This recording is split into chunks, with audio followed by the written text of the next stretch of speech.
In proof-of-stake blockchains, there are two main ways to participate: as a validator, or as a delegator.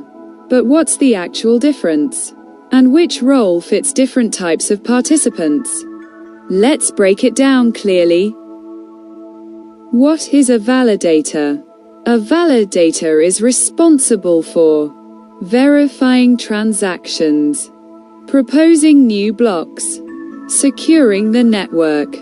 To do this, validators must lock a certain amount of tokens, run infrastructure, servers or nodes, maintain uptime and performance. If they perform well, they earn rewards. If they fail or act incorrectly, they can lose part of their stake. What is a delegator? A delegator does not run infrastructure. Instead, they delegate their tokens to a validator, support that validator's participation, receive a share of the rewards. Delegators rely on validators to stay online, perform correctly, avoid penalties. So while delegating is simpler, it still involves trust and risk. Key differences. Validator. Active role. Requires technical setup, higher responsibility, direct participation in validation. Delegator. Passive role, but not risk-free. No infrastructure required.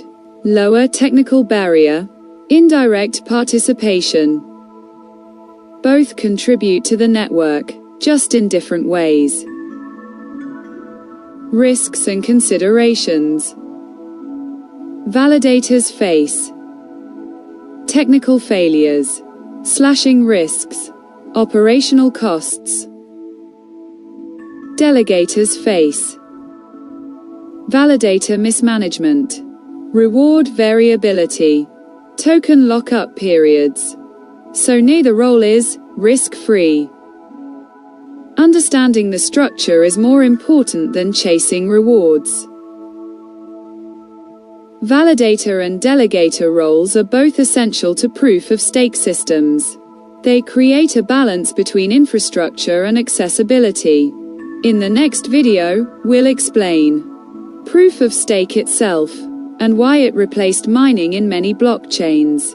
If you want structured, clear explanations of blockchain systems, subscribe. Education, not speculation.